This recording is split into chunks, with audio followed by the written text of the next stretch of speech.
Vamos começar então. Vocês estão vendo a minha tela?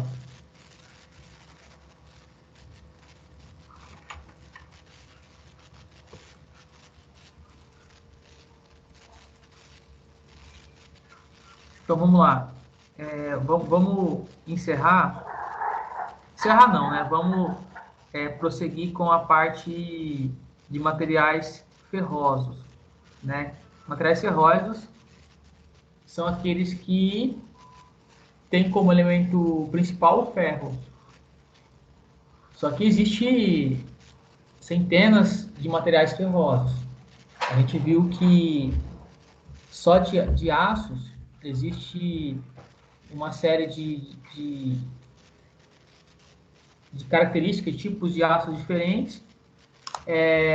Depois a gente passa a ter o ferro fundido. E dentro do ferro fundido a gente tem quatro tipos de ferro fundidos mais comuns, né? Que são aplicados na indústria. A parte de aço, eu tenho o aço carbono simples, né, que é basicamente o ferro e o carbono, e depois eu tenho os aços que são aços ligas, tenho os aços ligados ou os aços ao carbono que a gente acrescenta elementos químicos para poder ter uma aplicação diferente. A gente viu a família dos aços ressulfurados, os aços para têmpera, os aços para cementação, são elementos químicos que a gente coloca, né, para dar essa turbinada na característica e aplicação dos materiais. Tá? Então, a gente usa como referência esse diagrama aqui, ferro-carbono. Na verdade, ele é ferro cementita, né? O diagrama. Mas a gente é conhecido como ferro-carbono. E a gente consegue ter uma leitura, uma visualização melhor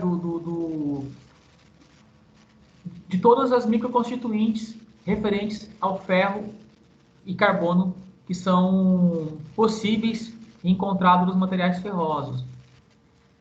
Então, esse diagrama aqui, ele trata das condições de aquecimento e resfriamento lento, né, condições de equilíbrio, exclusivamente de dois componentes, que é o ferro e o carbono. Por isso que ele é um diagrama bifásico, tá? Então, com o ferro e com o carbono, eu consigo obter uma série de materiais diferentes. Essa grandeza é chamada de alotropia, né? Que apenas eu alterando a composição, a ligação química e alterando a temperatura, eu consigo ter uma série de fases, uma série de constituintes diferentes, certo? Mas o que é importante a gente saber? O importante é a gente saber que para ser considerado aço, eu tenho que ser um teor de carbono de 0,08 até 2,11% de carbono. Acima disso, ele passa a ser ferro fundido. Tá? Então, por isso que eu tenho aqui na linha, na coluna horizontal, eu tenho aqui o aço e eu tenho o ferro fundido. Esses valores aqui nas extremidades, a gente não encontra material comercialmente, né? Porque esses resultados aqui, desse gráfico, eles foram obtidos em laboratório e alguns até foram apenas equacionados, né, para poder surgir essas linhas aqui. Então, alguns materiais eu não consigo obter. Se eu falar assim, tem ferro fundido com 2,15? Tem. Aço com 2% de carbono? Comercialmente não tem. Tá? Não é comum. Então, o que interessa para a gente? Os aços comuns. Os aços comuns, o que interessa são materiais comuns, né? Então, falando em aço, os aços comuns, a gente vai trabalhar muito essa classe de aço que atende de 0,08 até 0,5 ou 0,50. Então, lembrando que é o aço comum 10, 20, 1020, os primeiros números, o 1 e o 0, ele representa o grupo dos ferros simples, né? Sem a gente acrescentar elemento químico sem ser o ferro e o carbono. São ferros simples, aços simples. Então, 1020, gente, esse 20 no final representa a porcentagem de carbono, só que é centesimal, né? Eu vou dividir por 100. Então, o 1020 ele tem 0,2 de carbono. Tá? O 1045 tem 0,45 de carbono. Beleza? E a gente viu que se eu pegar a linha dos aços, se eu pegar aqui os aços protéticos, os aços protéticos eles têm menos que 0,77% de carbono. Então, o ácido 1045, o ácido 1050, o ácido 1060. Se eu aquecer eles, eu vou ter essa linha aqui, ó, essa linha que corresponde à temperatura de 727 graus Celsius. Quando eu aqueço esse material e eu ultrapasso essa linha, na hora que ele passa 727 graus Celsius, eu entro numa fase, ele deixa de ser o ferro alfa, e aí ele passa a ser uma fase mista. Vocês lembram disso ou não? Quer que eu dê uma recordada?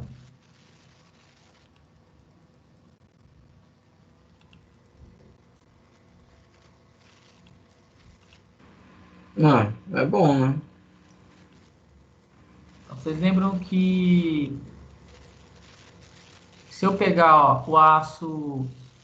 Vou pegar aqui o aço 1045, ó, ele está muito perto da linha do 0,5, né? Ó. Eu começo a aquecer ele, ou num forno ou num maçarico. Até 727, ele não ocorre mudança na estrutura dele. Aqui, pessoal, eu vou ter ferrita e perlita, ou alfa mais perlita. Puta, quem que é isso, cara? Ferrita e perlita, eles são constituintes formados, né? Eles são assim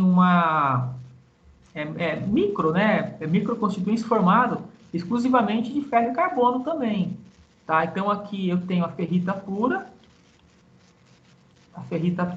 que é formada de ferro e carbono, e aqui eu tenho a perlita. A perlita que é formada de lamelas, né? Vocês lembram? De lamelas de ferrita e cementita. Mas a gente ficou uma aula inteira falando só sobre isso. Eu só quero mostrar hoje uma revisão, né? Que para a gente lembrar que os aços que apresentam uma porcentagem de carbono menor do que 0,77, na fase ambiente, na temperatura ambiente, eles são formados de ferrita e mais perlita. Esses aços aqui, ó, nessa região, que são maior de 0,77 de carbono até 2%, eles são formados de cementita mais perlita. Não precisa ficar assustado, que eu só estou mostrando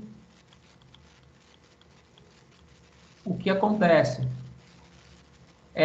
Isso aqui a gente vai ver depois, na hora de estudar tratamento térmico, a gente vai rever. Então, o que acontece? Eu vou voltar no exemplo do aço 1045. O aço 1045 é um aço muito comum porque ele tem uma resistência mecânica muito boa e ele é barato, né? Tem um custo bom. Então, comercialmente, ele é viável. Então, o pessoal que fabrica muitos eixos de motor elétrico, motor de máquina, eixos de máquina, são feitos de 1045. Então, se eu quero um aço que ele tem uma resistência um pouco acima do aço doce, do aço comum, eu já pego o 1045 porque ele tem uma resistência mecânica muito boa. Só que ele tem é óbvio que ele tem um limite, né? Dependendo da aplicação, ele pode se tornar muito frágil, tá? Mas, no geral, é um aço muito aplicado. Esse aço, pessoal, 1045, quando eu comecei a aquecer ele, se o meu forno já apontou 730 graus, ele já está aqui, né? Ó, ele passou a linha aqui. Conforme vai aumentando a temperatura, ele vai aproximando até chegar aqui na fase austenita. O que é essa fase austenita? É muito importante. Ela é uma fase que dissolve todas essas constituintes aqui embaixo, ó. Todas elas. Ó, não importa se é ferrita mais perlita, não importa se é sementita mais perlita, não importa. Chegou na austenita, ela vai dissolver tudo. Tá? Ela vira uma fase homogênea. Ela vai dissolver. Ó, a ferrita é formada de ferro e carbono. A perlita também é formada de ferro e carbono. Certo? A sementita também é formada de ferro e carbono. Então, tudo isso daí é formado de ferro e carbono. Só que são composições diferentes.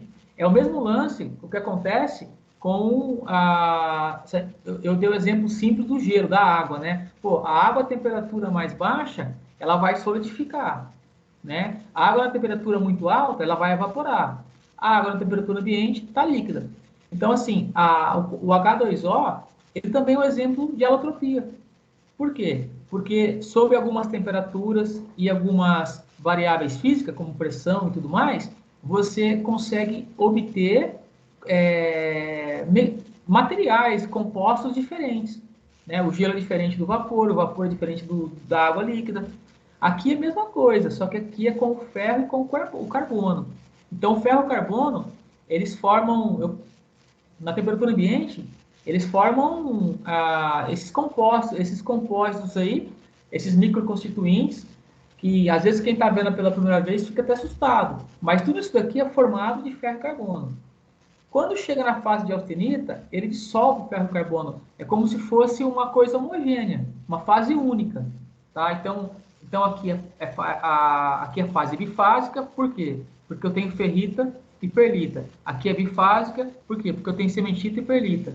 Na hora que eu aumentei a temperatura dessa peça, se eu pegar um eixo, uma peça do aço 1045, e atingir, ó, que temperatura vocês estão enxergando aí que chegou na fase de austenita? O que vocês estão vendo de temperatura?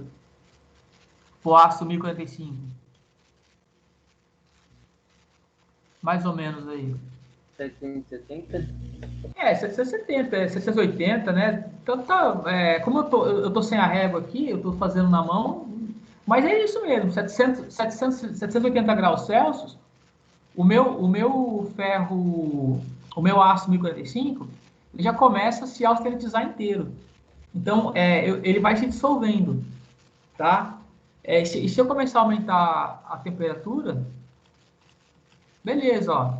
Se eu chegar aqui com 900 graus, ele já está totalmente austenitizado, tá? Então, quando o aço entra nessa fase austenítica, lembra que ele fica amagnético,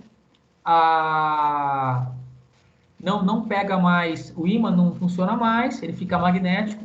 Lembra que a estrutura do aço na temperatura ambiente, ela é cúbica de corpo centrado. A cúbica de corpo centrado é mais compacta, né? Então, só para a gente recapitular, os aços, eles são, analisando numa dimensão atômica, eles são assim, organizados em redes cristalinas. Tá?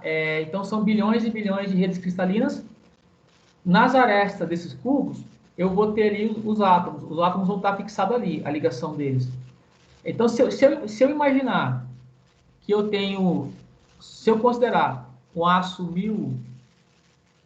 1045, ó, esses dois primeiros números representam que que é uma liga de ferro e carbono. Só isso. Não tem nada de acrescento aí. Ferro mais carbono. É a liga ferro-carbono simples. tá?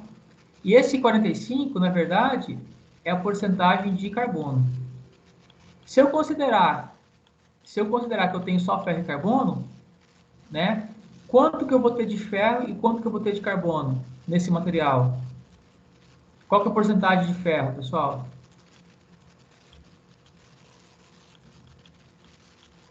Se eu considerar só os dois, eu vou ter 99,55. Não é só isso, eu tenho outros elementos aqui que eu uso para antioxidante, mas vamos arredondar para ficar fácil a conta. E de carbono, óbvio que eu vou ter 0,45%. Então, meu material tem isso. A composição dele é isso aqui, ó. Ferro e carbono, 99,55 de ferro e 0,45 de carbono. Esses átomos, eles estão alinhados, eles estão organizados em redes cristalinas, tá? E se eu pegar essa rede cristalina, eu vou chamar isso aqui de célula unitária. O que é essa célula unitária?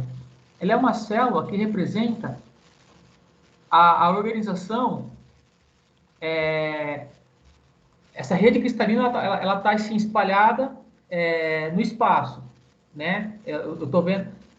Então, assim, eu tenho bilhões de átomos ali nessa rede cristalina e a célula unitária ela tem as mesmas características. Ela é a menor parte que representa todo aquele alinhamento.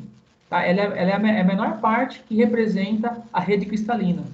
Então, eu consigo representar a característica da minha rede inteira através de uma célula. Não quer dizer que é só isso daqui. São bilhões e bilhões desse cubinho aqui. Então, quando eu falo que ela é cúbica de corpo centrado, ela tem um átomo aqui no meio. Bem lá no meio, bem lá no centro. Tá? Então, isso aqui é CCC. Na temperatura ambiente, os aços, eles são organizados dessa forma. Tá? E aí, quando a gente aquece ele e ele atinge a fase austenítica, aqui em cima, ele já não vai estar CCC, ele vai estar cúbica de face centrada. Vocês lembram que a cúbica de face centrada, eu vou ter o cubo aqui, representando a célula unitária, e eu vou ter o átomo na face. Consequentemente, essa estrutura cúbica de face centrada, ela é maior. Por isso que o aço dilata, tá? E ele fica incandescente também. Essa estrutura CFC, pessoal, ela é muito mais fácil de trabalhar ela é muito mais maleável. A força de ligação dela é muito menor do que a estrutura CCC. A estrutura CCC, esse átomo aí no meio trava. O CFC fica os átomos na face. Por isso que você consegue moldar o aço quando você aquece ele. Se você atingiu a temperatura de austenitização, você consegue moldar ele de boa, forjar, né? Você consegue manipular, né? Existe o processo automático, mas tem muito processo manual, que o pessoal vai dando golpe, né? E vai moldando o aço quando atinge a austenita. Depois que atingiu a austenita, se eu resfriar ele bem lento mesmo, ele volta como era antes. Dependendo do tempo de resfriamento, se eu resfriar ele rápido, dependendo das condições de resfriamento, eu vou obter estruturas diferentes do que era inicialmente. Mas esse é o assunto do tratamento térmico, né, do próximo semestre. Hoje, agora a gente só tem uma base, a gente não vai entrar a fundo como que a gente obtém um material mais duro através do tratamento térmico. Hoje nós só vamos trabalhar a parte para entender os aços e os ferrofundidos, tá bom? E aí, pessoal, eu dei o exemplo do aço 1045, né?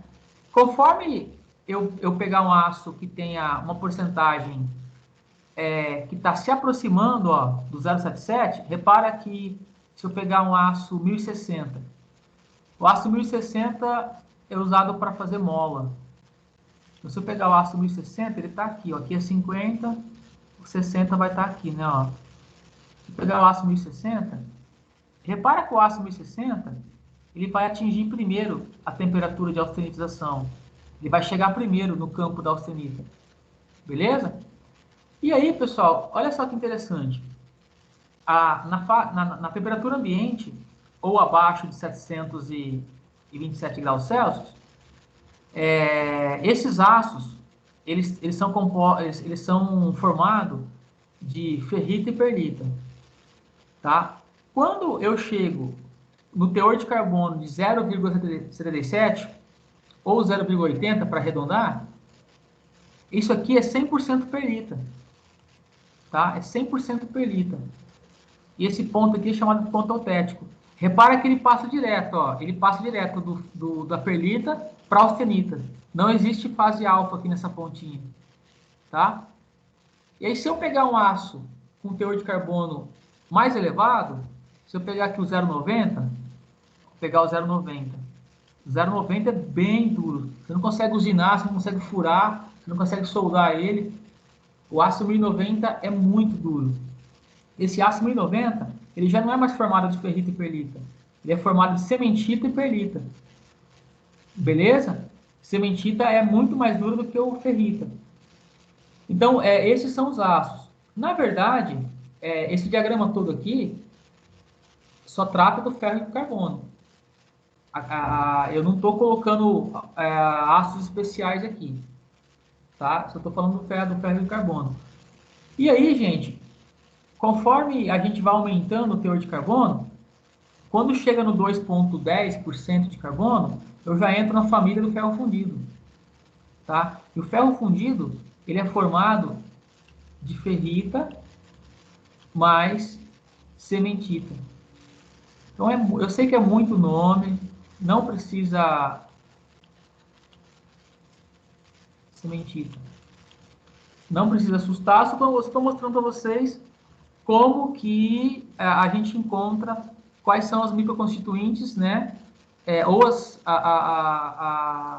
que fazem parte dos materiais na temperatura ambiente, abaixo de 727 graus Celsius.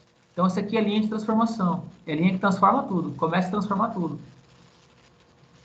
Então, se eu pegar ferro fundido, pessoal, a gente comentou na aula passada que o ferro fundido, eu tenho 4 tipos mais comuns, né? O cinzento, o branco, o maleável e o nodular, tá?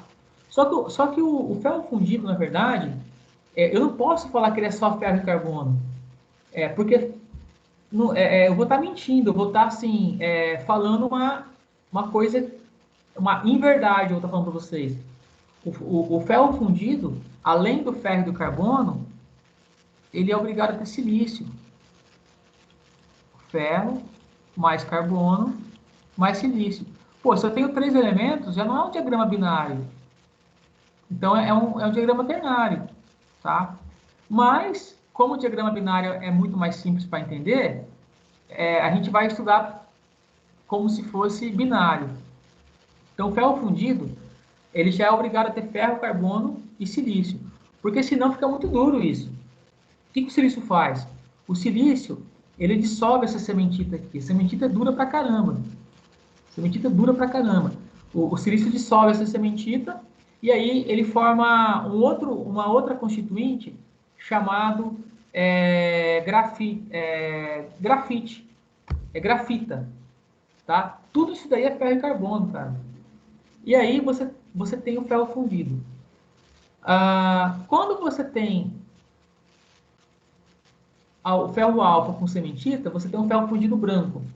O ferro fundido branco, ele é duro pra caramba. Ele é usado para máquinas que trabalham com operação no solo, né? E depois do ferro fundido branco, eu tenho o maleável. O ferro fundido maleável, ele já é bom, ele consegue ser mais maleável, dá para usinar.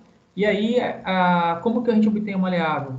Tratando através do tratamento térmico o ferro fundido branco. Então, senão eu começo a falar aqui, fica muito complicado, né? Deixa eu só pegar aqui um material de apoio para a gente não Ó, eu vou pegar aqui essa tabelinha só para a gente falar dos 4 tipos de ferro fundidos. Ó, o ferro fundido cinzento, ele tem boa usinabilidade, capacidade de amortecer vibrações.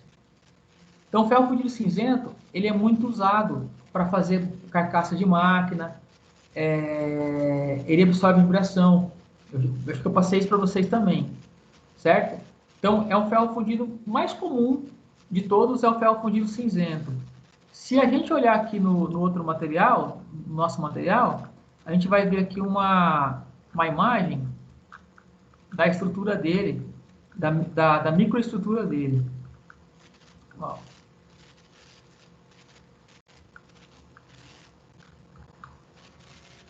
Opa, deixa eu ver se é esse daqui. Esse aqui é o cinzento, ó. Por que chama cinzento?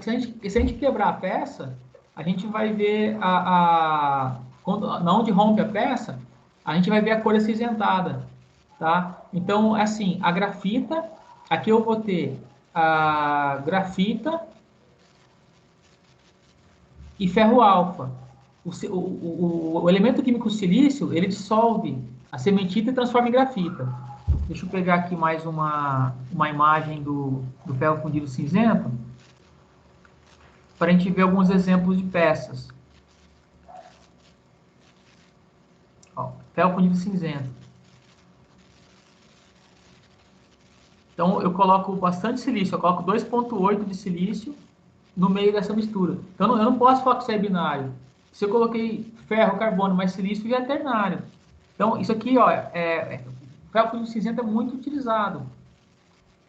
Barramento de torno, barramento de máquina pesada, carcaça de redutor mecânico, certo? Alguém já trabalhou com ferro fundido cinzento? Eu não.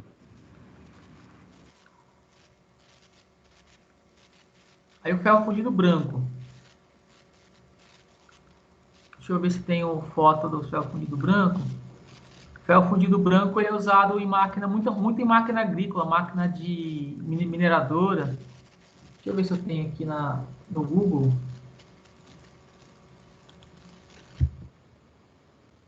Ferro fundido branco.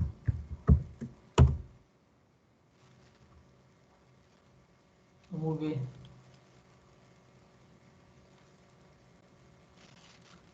Aqui mostra a micrografia deles, né? Só que é um material também muito frágil.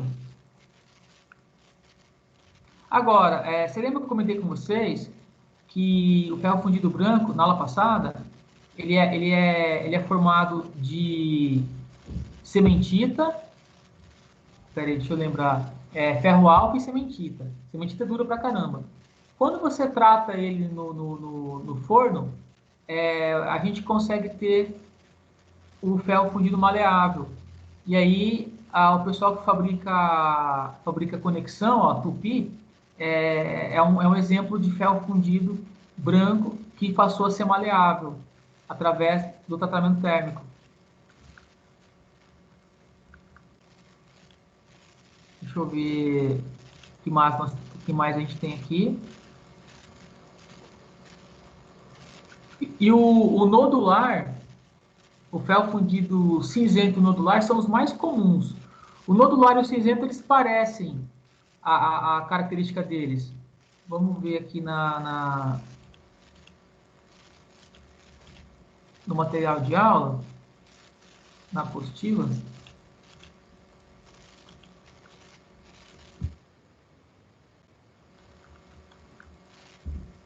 É muito nome, a gente fica até perdido, ó. Aplicação do ferro fundido. Ferro fundido branco, né, aquele que é bem duro. Elevada resistência à compressão, resistência ao desgaste por abrasão. Isso é importante, tá? Para quem trabalha com equipamento que precisa ter contato com a terra. Mineração, rodas de vagões, revestimentos e moinhos. O ferro fundido maleável é aquele exemplo das conexões da Tupi, né? Ou similares, né? que é o ferro fundido branco tratado no forno. A gente consegue ter uma condição dele ser maleável. E o nodular, ele é parecido com o cinzento. Ele apresenta ductibilidade boa, usinabilidade e resistência mecânica à corrosão. Então, ó, mancais, virabrequins, caixa diferencial, carcaça de transmissão, caixa de satélite para automóveis. Então, o ferro fundido, para nossa aplicação em mecatrônica, a gente precisa conhecer só o básico mesmo. Então, para trabalhar, que é mais fácil, é mais comum a gente encontrar o ferro fundido cinzento e o nodular, tá? Sendo que o cinzento é o mais comum para a gente encontrar. Firmeza?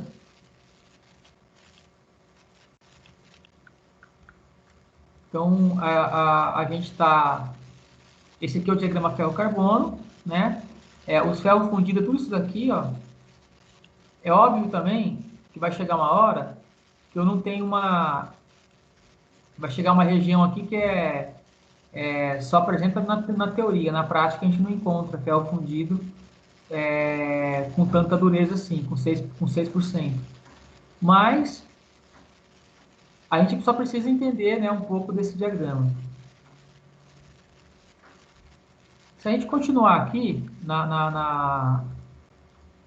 no nosso material, para finalizar essa parte de aço, nós vimos nas aulas passadas também algumas famílias de aços, né? Ó, o primeiro é o aço carbono, por isso que é o 1 e o 10, né? 1 é aço carbono, o 2 é o aço níquel, o 3, aço níquel cromo, aço molibdênio. Então, cada família dessa tem uma característica interessante, tá? Uma aplicação. Se eu pegar, ó, o exemplo, aço SAI 1020, aço carbono comum, aço 1112, aço de alto teor de enxofre, é bom para usinar. O aço 4140 é aço cromo molibdênio. São aços que apresentam boa temperabilidade. Tá? O que você acha que é temperabilidade, pessoal?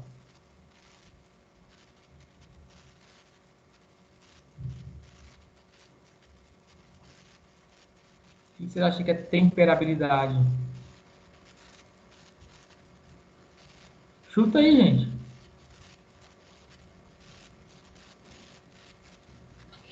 Temperabilidade seria a capacidade dele se tornar mais rígido?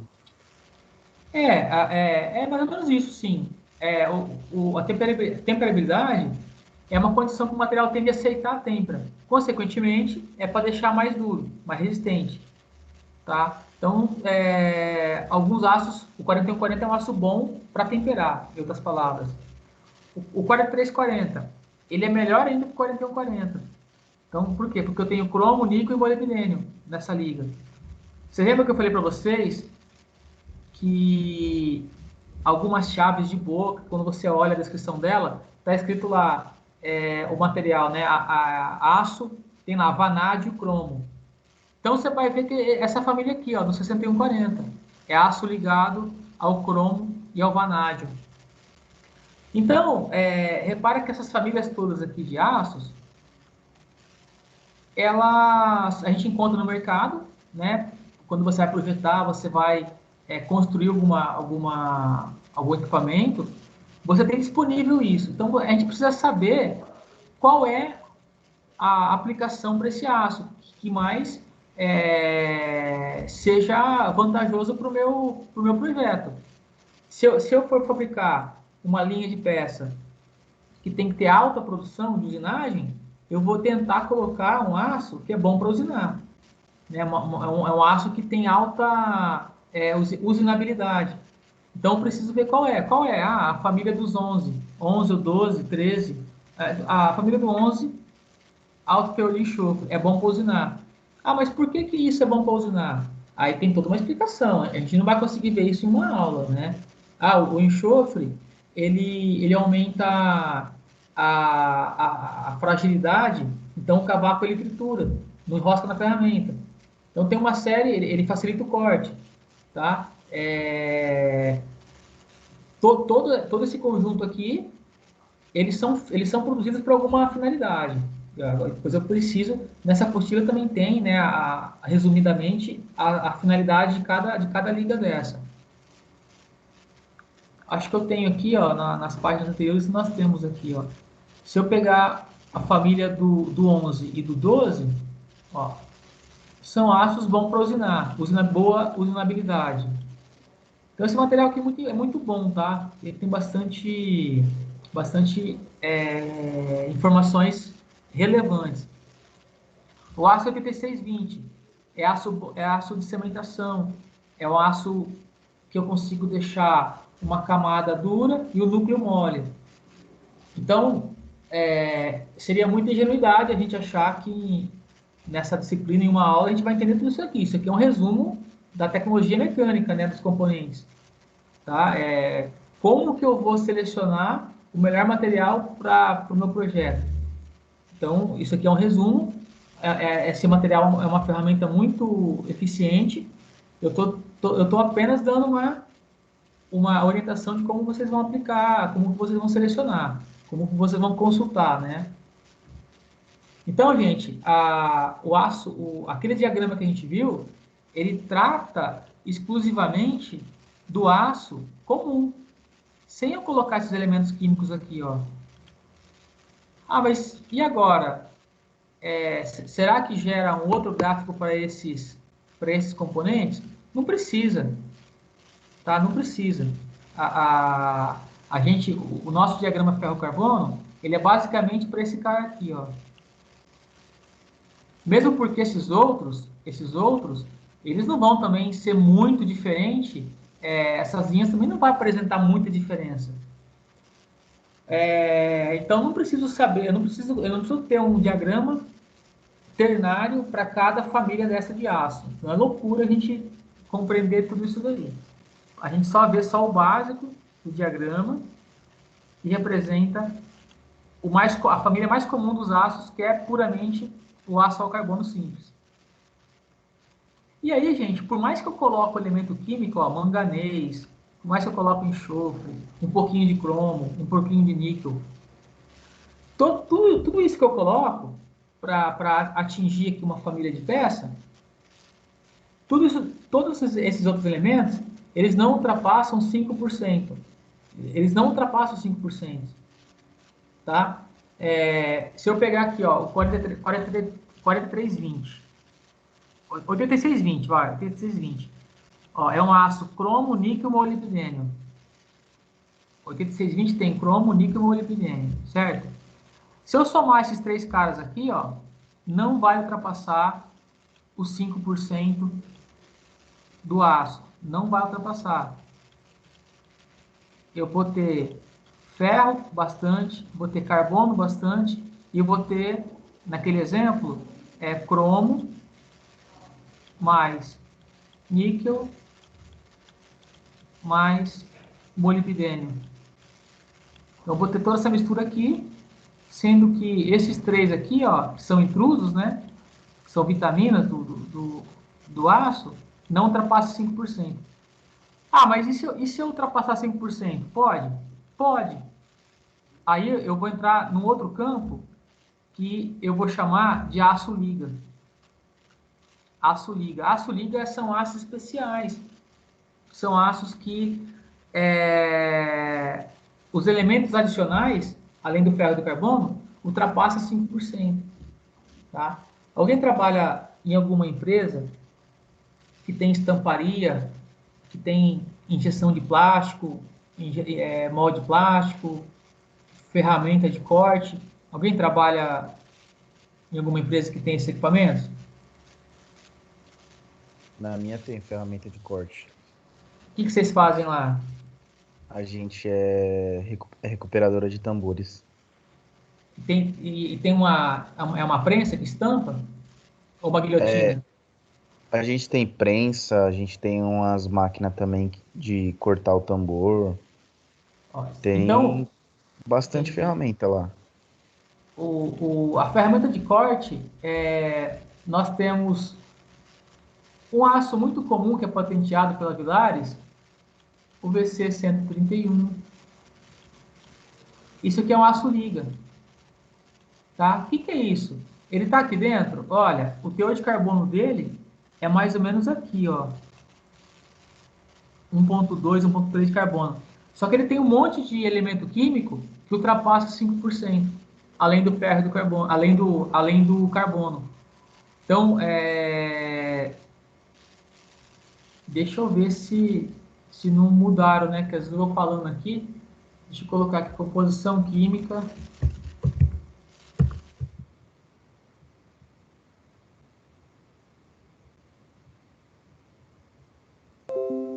Passo VC.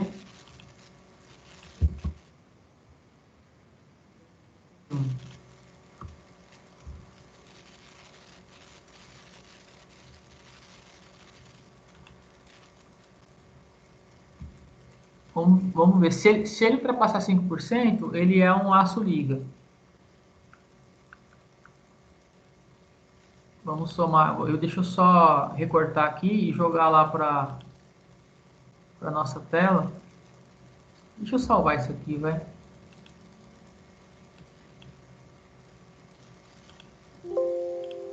Mandar pro grupo aí.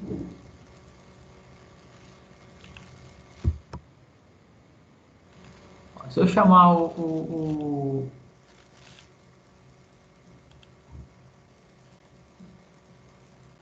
deixa eu recortar aqui a imagem do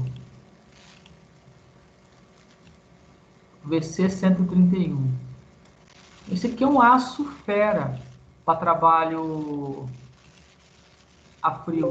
Ele estampa um monte de aços mais macios, né? Olha, cara, às vezes a gente tem saudade da lousa, viu, meu? Ó, tá um pouquinho claro a imagem, mas vamos ver, ó. Só de cromo, ele tem 2,10, já passou, já, cromo 2,10. Não, desculpa, carbono. Caramba, ele tem 2% de carbono. Ele é quase um ferro fundido, mano. Duro pra caramba. Tá no limite para ser ferro fundido, hein? Cromo tem 11,5. Já passou, né? 11,5% de cromo. Molibdênio 0,95. Manganês 0,30. Tungstênio 0,70. Vanádio 0,20. Olha só o tanto de cromo que tem isso aqui, ó. Então, eu particularmente, eu errava muito quando eu estudava. Eu achava assim, poxa, será que isso aqui não é um aço ao cromo? Não, não é. Não é porque o aço ao cromo ele não tem esse teor grande. Ele tem um teor, o aço ao cromo não pode passar 5%. Agora, esses aços ligas aqui, ó, eles ultrapassam 5%. Então, esses aqui são os aços ligas. Firmeza? São aços especiais. Pô, você imagina só, você tem um material lá, que ele dá pancada pra caramba. Deixa eu mostrar aqui um vídeo de... Deixa eu ver se eu lembro onde estão os vídeos. Acho que eu mostrei isso aqui para vocês já. Você imagina só uma ferramenta para estampar. De bicicleta é essencialmente uma corrente de rolo. Você pode passar para frente. Tudo com dos elos. Então, a ferramenta que estampa. Tudo com essas placas aqui, ó, que corta. Só a placa, né? A ferramenta que estampa, ela tem que ser com aço similar a esse. Então, provavelmente o pessoal coloca o BC131, tem outro material que é conhecido também, acho que é o D11 ou D15, mas são aços com teor elevadíssimo de cromo, além de outros elementos químicos, que eles suportam um bom tratamento térmico, né? Você consegue temperar ele, e depois você faz um revenimento para diminuir um pouquinho a fragilidade dele. Mas você mantém a dureza também. Então você consegue estampar, ó, você consegue cortar os outros materiais. Então, a ferramenta que corta, que estampa, ela é tipicamente uma ferramenta feita com aço liga. Vocês já viram já esse vídeo, né?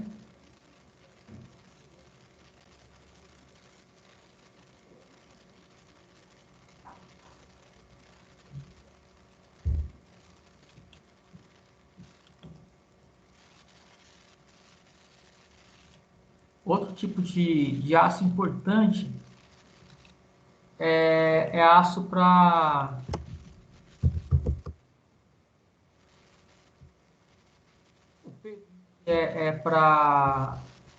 para molde plástico, para injeção.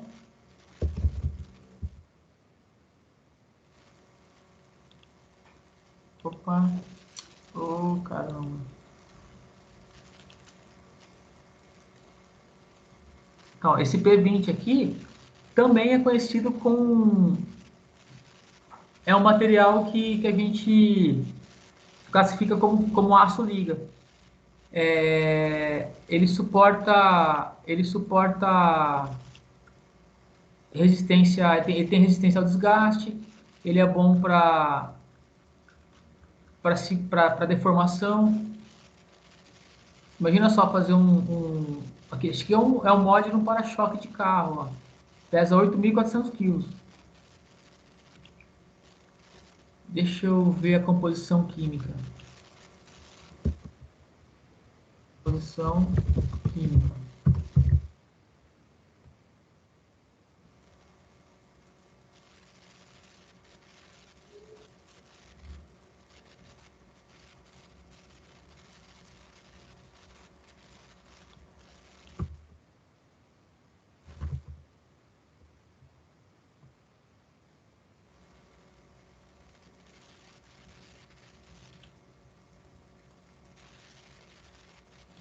Ó, vamos lá, do aço P20. É um aço comercial. Eu quero pegar aqui a composição química dele. Se a gente olhar, tudo essas propagandas, mano. Se a gente olhar aqui, vamos ver o que ele tem.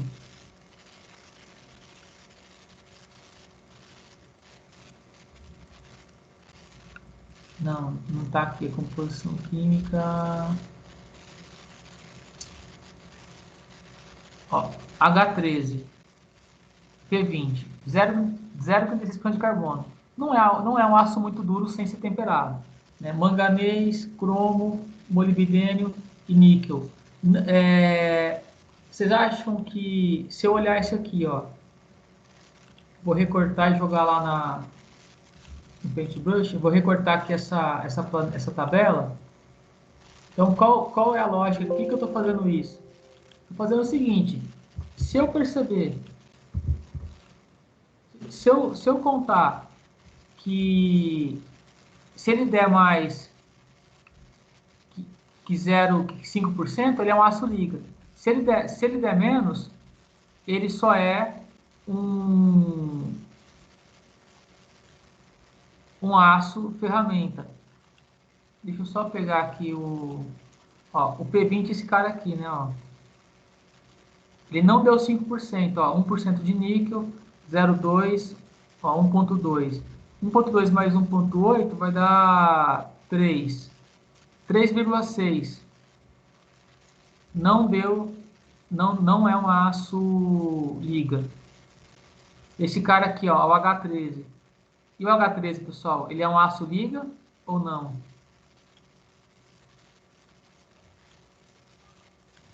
O H13. Ele é um aço liga ou não? O que vocês acham?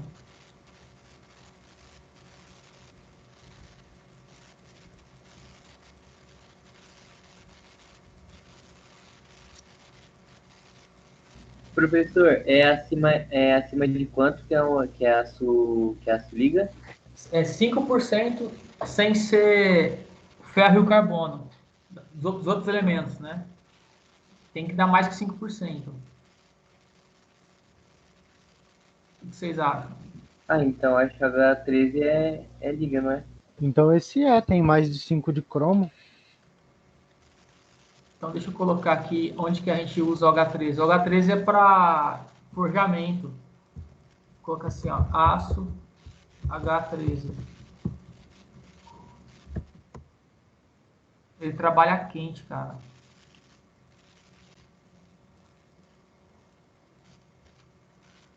Deixa eu ver se no YouTube tem alguma coisa dele trabalhando.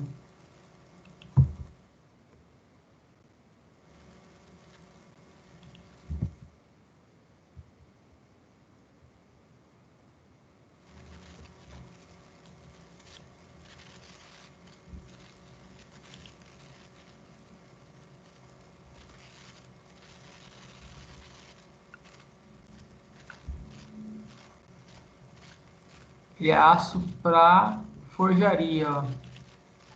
A matriz, né, que suporta o esforço mecânico e alta temperatura. Então, o H13 a gente usa para trabalho a quente.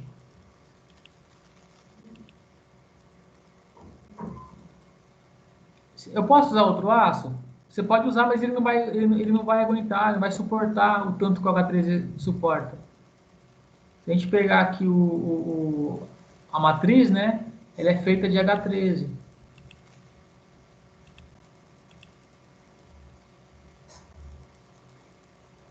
É que isso aqui são peças gigantes, né? Não é muito comum, peça para navio e tal. Mas esses martelos, ó, o aço comum aqui, ó, esse aço é um aço, né, de baixo médio teor de carbono, que esse aço está sendo forjado. Esse aço aqui, pessoal, ele está na fase austenítica. Ele tá fácil de moldar. Por isso que, agora essa matriz aqui em cima é de H13. Ó, essa matriz aqui é de H13. Os caras fazendo... É que o forjamento a gente tem que fazer em várias etapas, né? Fazendo virabrequinho, ó. Os caras vão estampando e aí vai dando forma, né? Pro bloco. Normalmente é um bloco de aço. Mas a matriz, né, para suportar esse esforço, para suportar moldar um aço nessa temperatura, tem que ser uma matriz do aço H13. Tá bom?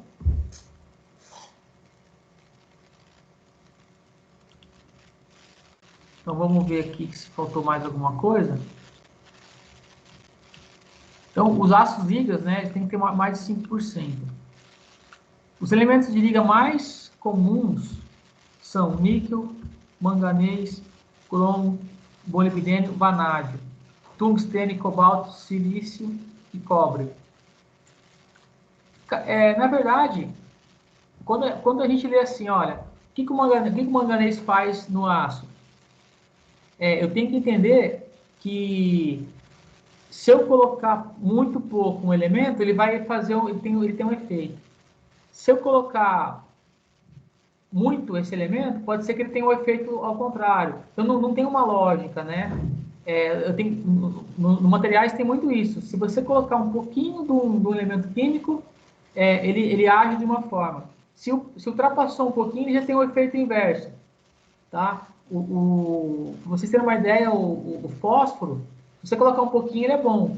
Se você colocar muito, aí já não fica bom. Então, a gente tem que analisar esse valor percentual, que é importante. O manganês, por exemplo, ó, o manganês ele dá uma característica para o aço de boa temperabilidade. Por quê? Ele aumenta a temperabilidade e reduz a temperatura de austenitização. Pessoal, o que é temperatura de austenitização? É aquela temperatura que eu dei o exemplo que está aqui na sala de aula. Deixa eu ficar aqui no chat, né, do grupo. Deixa eu recortar aqui de novo. Temperatura de...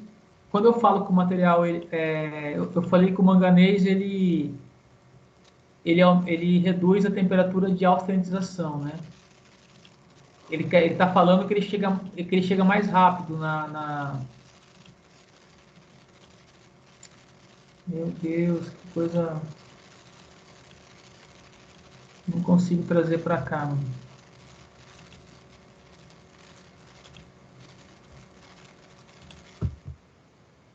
Ó, essa temperatura aqui, eu dei o exemplo da linha vermelha do aço 1045, né? Ele atingiu a fase de alfinização com 770 graus Celsius. Foi o que nós deduzimos, né? Quando eu coloco o manganês no material, ele vai atingir a temperatura de alfinização mais rápido. É isso que ele quis dizer aqui.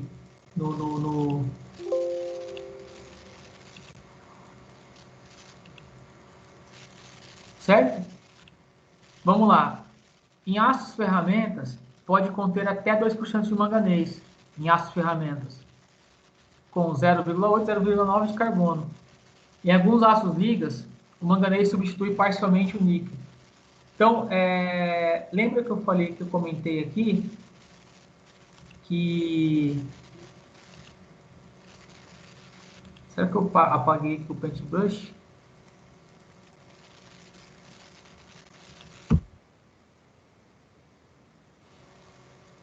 Ih, acho que eu apaguei ele. Eu tinha comentado aqui no paintbrush que aquela tabelinha do material, você lembra do H13 e do... Era o H13, o VC e o P20. O P20 não chegou a ser aço liga, ele só era um aço ferramenta. É questão de classificação, né? Por quê? Porque o P20 ele não atingiu os 5% de elementos adicionais. Agora, o H13 atingiu, o VC 131 também atingiu. Então, já que a gente está falando sobre a classificação, a gente tem que falar corretamente, né? Então aqui, ó, essa tabelinha também ela é bem explicativa. Se eu tenho aqui, ó, os elementos químicos adicionais, tá? Que eu vou colocar no aço, o que acontece no comportamento? Então, olha só, o carbono aumenta a resistência, aumenta a dureza, certo? Redução da ductibilidade. Pessoal, vocês lembram o que é ductibilidade? É o inverso de fragilidade, né? O que é uma peça frágil? É aquela peça que, se você bater, ela pode romper. Ela tem uma fase elástica muito curta. E desculpa, ela quase não tem deformação plástica. Ela bate e já se rompe. Então, a ductibilidade é o inverso da fragilidade, tá? Então, se eu for colocando carbono, eu aumento a resistência, aumento a dureza, só que eu reduzo a ductibilidade.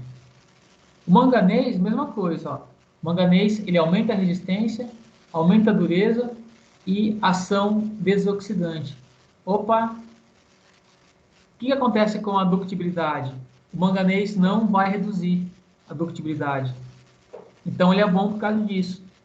Ele faz aumentar a dureza, ele faz aumentar a resistência, mas ele não permite que a peça fique frágil. Então, o manganês é um elemento químico interessantíssimo para a gente colocar nos aços ferramentas. Tá bom? O fósforo.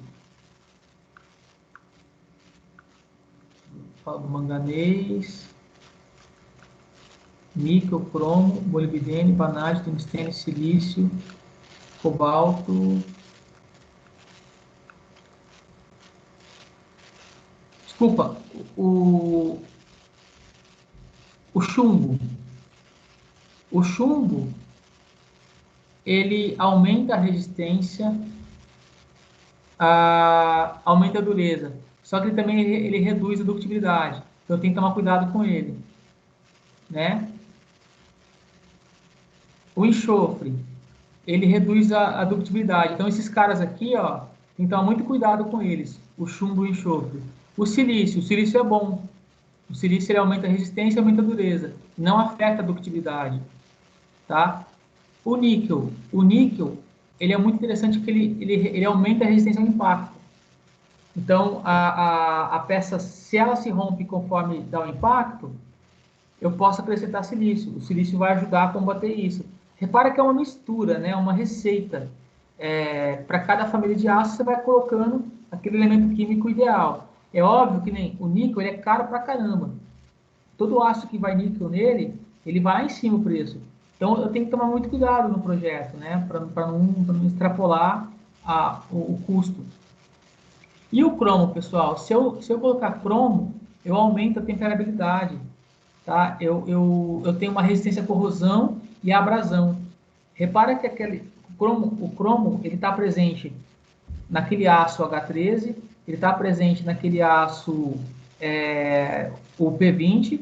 O P20 era 3%, o H13 era 5% de cromo e o VC era 11% de cromo. Então, repara que o cromo ele dá uma característica muito importante para aqueles aços especiais. Quais são? Ele aumenta a resistência à corrosão, a resistência à abrasão e aumenta a temperabilidade. Então, você consegue deixar o material mais duro. Então, você imagina só, eu injetar cromo, níquel para absorver o impacto, uma liga que tem cromo, níquel e molibdênio, que aumenta a dureza e a alta temperatura. Então, você vai formando ali aqueles materiais, você vai colocando o que você precisa. É óbvio que vai ter um custo, né? Esses aços são aços caros. O alumínio é muito bom para tirar o oxigênio do aço. O oxigênio é indesejável, tá? Então, um resumão de todos os materiais ferrosos estão aqui, certo? Os materiais um resumo de todos os materiais ferrosos estão aqui. Tudo que a gente comentou hoje, nós já vimos, a gente já vem falando, né, em outras aulas. A gente fez um resumo, sempre tendo como referência o nosso diagrama, que vocês não aguentam mais eu ver a cara dele, né? Aqui eu tenho, aqui eu consigo me organizar, me orientar com relação aos aços, com relação aos aços ferramentas, com relação aos aços ligas. Desculpa, aos aços ligas e aços ferramentas nem tanto, mas é mais ao aço, ao carbono e ao ferro fundido. Tá? Nós falamos aqui da definição dos aços ferramentas e dos aços ligas. Também comentamos um pouco de como que os elementos químicos influenciam na característica do material. Tá? Pessoal, alguém gostaria de fazer algum questionamento? Levantar alguma coisa aí? Professor, eu estava esperando para falar isso. Talvez você fique até meio bolado, mas eu não entendi muito bem esse gráfico que está apresentando para a gente desde o começo da aula. Você chegou a participar do início da aula ou você entrou mais recente? Professor, eu vou ser sincero, eu entrei quando era 9h15. Não, eu falei entrar nas aulas anteriores, desde o início do curso. Não, então, também não. Eu tive a aula anterior, foi a primeira aula que eu tive. Eu tô lembrando de você. Deixa eu só parar aqui.